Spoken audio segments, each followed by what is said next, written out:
Hey guys, I hope everyone is having an amazing day.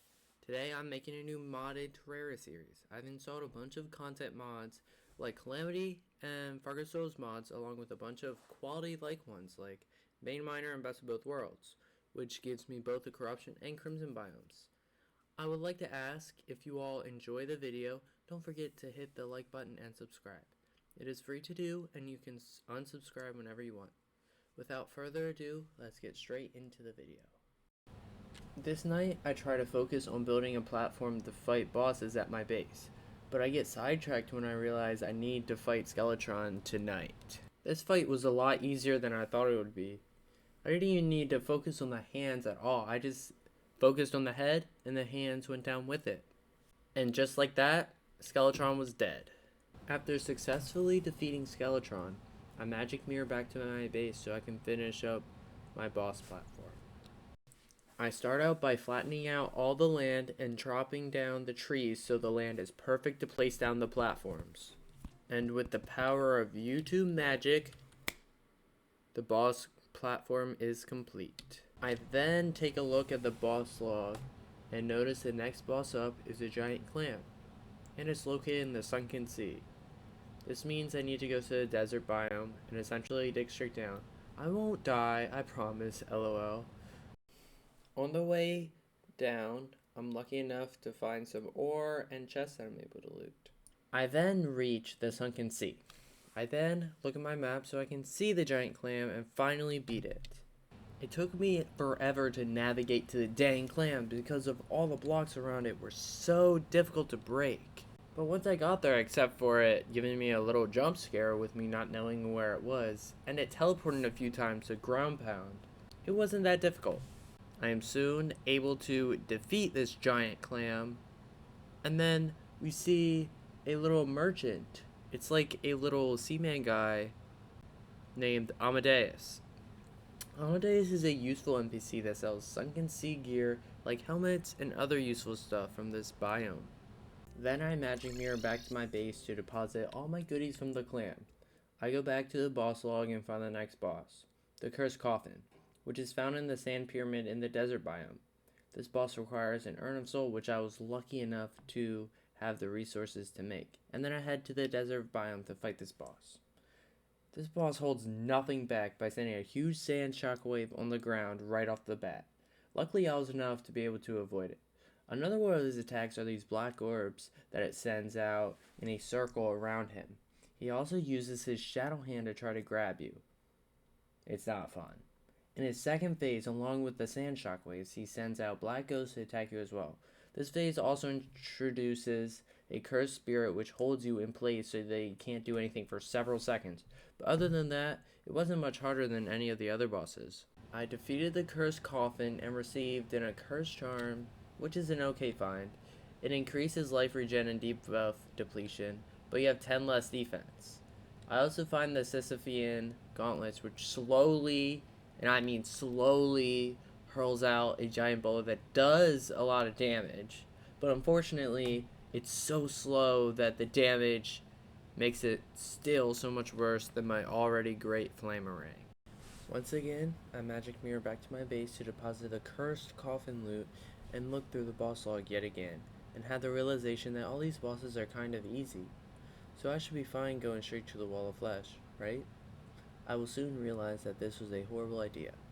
I searched through my inventory for the guide voodoo doll, and with a bit of crafting, I can make a few of these to summon the Wall of Flesh. I also grabbed some platforms so I can go to the underworld and start building the quote-unquote arena for the wall.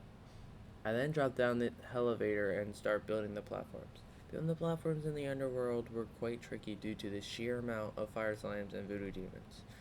FYI, if I kill a voodoo demon over lava, it could drop the guide voodoo doll into lava and spawn the boss prematurely.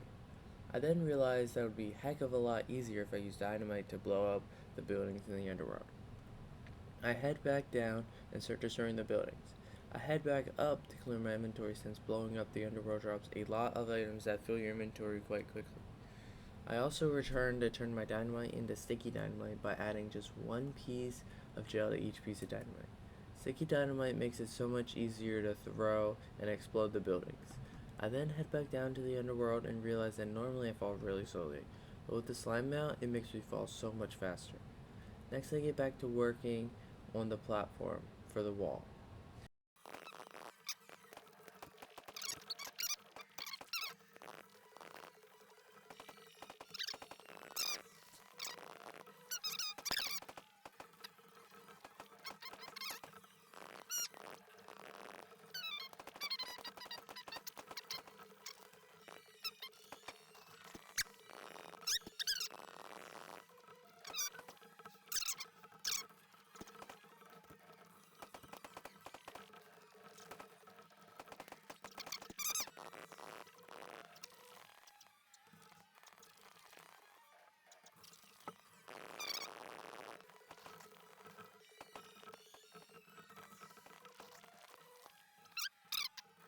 "15 minutes later, I feel as though I am ready to fight the boss and I summon it.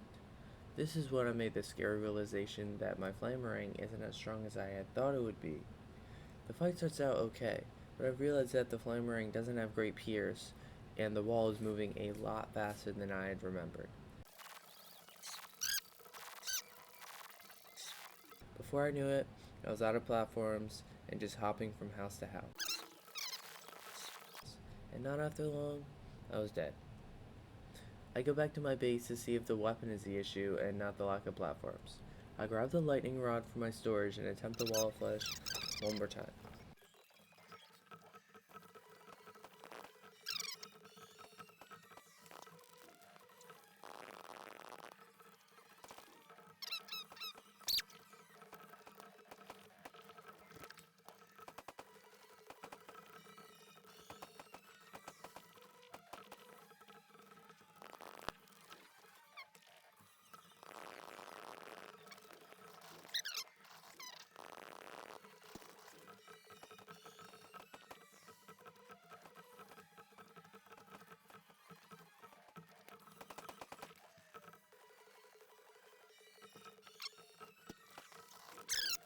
I spun the wall, realized that the pierce of the lightning rod is perfect for this boss fight.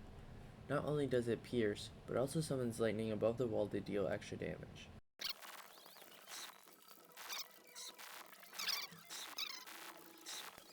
But before I knew it, I'd run out of platforms yet again,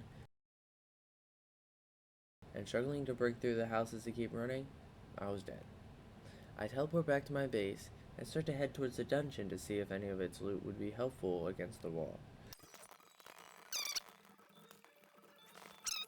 The dungeon was very difficult to navigate and had a lot of enemies, so I wasn't able to stay there for very long. I soon fell into a massive spike pit, which forced me to teleport back to my base. Anyways guys, I hope you enjoyed watching this video, and don't forget to hit the like button and subscribe, and I will see you guys in the next one. Bye.